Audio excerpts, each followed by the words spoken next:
Welcome to Dr. Roger and Friends, the bright side of longevity, hosted by three Ps in a podcast, Doc Roger, Teresa, and Danielle. Thanks for joining us for Coffee and Conversation.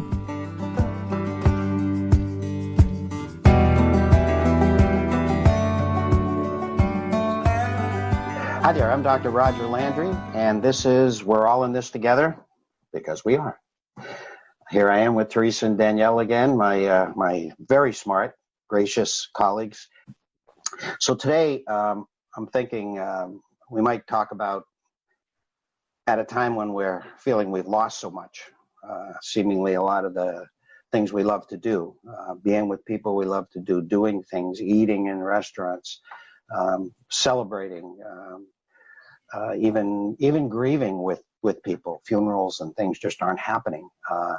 That maybe we should think about the other side of the coin, what we're grateful for.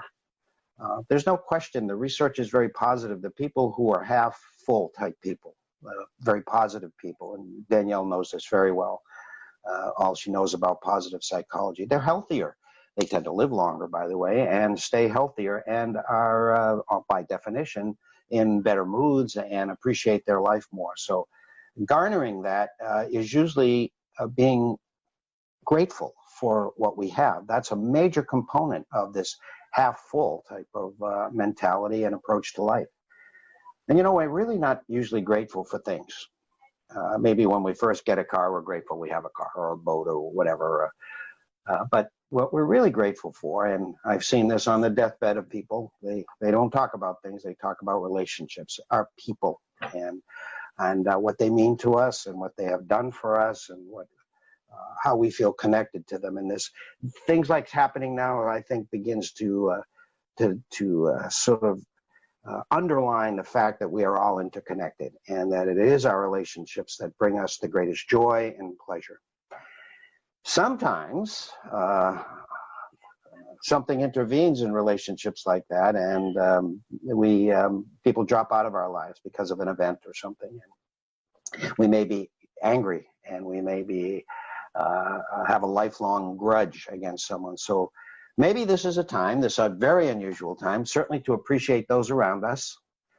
If not holding them close, you can, I guess, if you're a family, but at least holding them close in your heart. Tender heart is what Buddhist psychology calls this. But also to think about maybe someone who dropped out because of an event, and that it's time to forgive them. I hope you don't reach out to someone and forgive them and they say, I have nothing to be forgiven for. But that occasionally happens. But I think it's still worth the effort. And if not, well, just treasure the ones you have. And as usual, we're going to get some great practical ideas about gratitude and how to approach that and what that can mean for us. So, Teresa. Such good advice, Roger. Great thoughts. I think the point we're trying to make and have been trying to make is however you're feeling is okay. Unprecedented times for most of us. It's okay. No judgment from us, certainly, and hopefully no judgment from others, or no self-judgment. The question, though, I think we can ask ourselves is this situation, is this virus having maybe too much of an impact on our mental health? And the answer to that will be different for every single person. It's completely up to you. But if you decide that your mental health is taking too much of a hit, know that you absolutely have the ability to make a shift in your thinking, which generates how we feel always. And gratitude, to Dr. Rogers' point, is always an option. We can always generate really any emotion by our thinking, and gratitude is certainly one of them. An example would be, I'm stuck at home versus I'm safe at home. Many of us have seen that online. So just a thought there about choosing to generate any feeling you want, coronavirus or not. And Danielle, I know you have some great thoughts about generating gratitude. So you might remember on our very first video, I talked a little bit about gratitude, and I want to do a little refresher of that and then maybe take it a few steps further. So in that one, I mentioned you want to write down 3 things you're grateful for, 3 different things every day, And the reason why you're writing different things is because you're actually training your brain to look and scan for positive thoughts. And that's going to change your overall well-being. You're writing down the why because it gives it a lot more depth and meaning. And you're rereading it on times maybe when you're having a bad day because you're tricking your brain. It doesn't know that that event is not happening, but you're generating those positive emotions.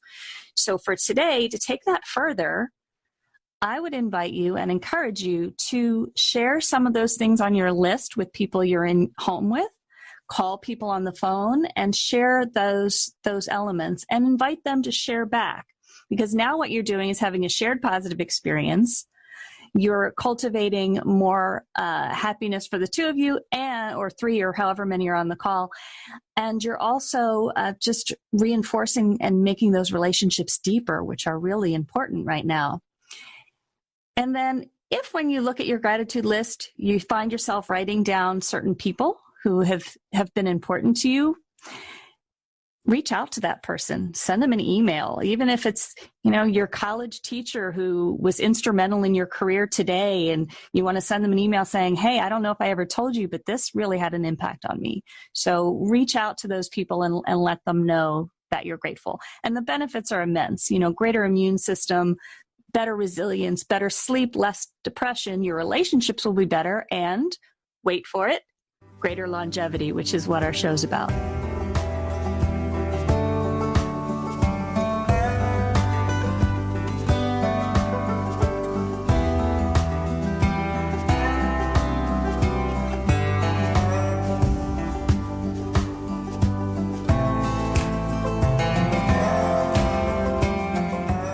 We can't control this situation. We can't control what our various countries and governments have asked us to do. We can't control the people that we are quarantined with. There's so many things that we cannot control. And one good way to think about it is we can't control anything that's outside of us. Situations, people, circumstances, not within our control.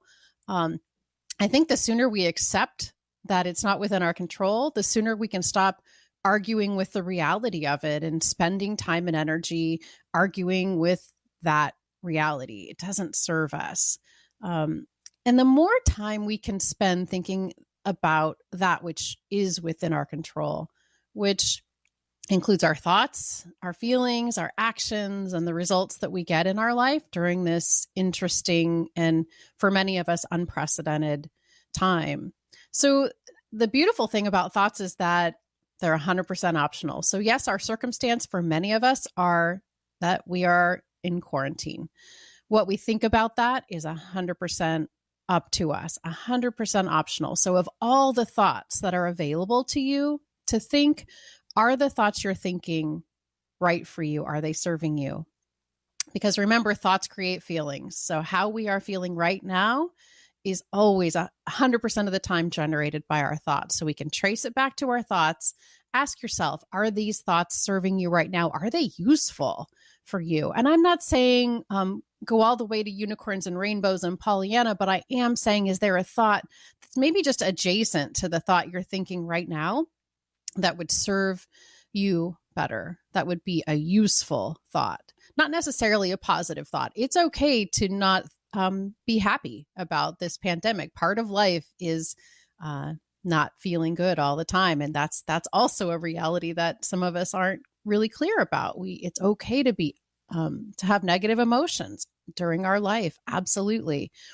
So I'm not saying positive thoughts. I'm saying useful thoughts that generate feelings that are serving you and are more useful. Final point, excuse me, don't let anyone else influence how you're feeling or how you're thinking. Your thoughts are your own.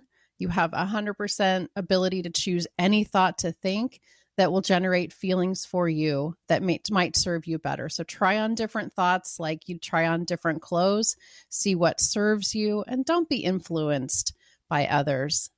This virus actually is a bit of a metaphor for this topic, because a virus really can't exist on its own. Some people, it's not even alive. It's just a little ball of protein inside some DNA around a fatty layer, and when it doesn't really die, it just kind of falls apart. But it becomes alive when it gets in you, And once it gets in you, it uses you to replicate itself and make more of itself, which can rot you basically from within. And I think it's the same way with this. Positive thoughts, gratitude can come in and cause a very positive thing to take over you, your very being, your very cells. Or the opposite can happen, depending on how you look at it. Great advice for all of us, right?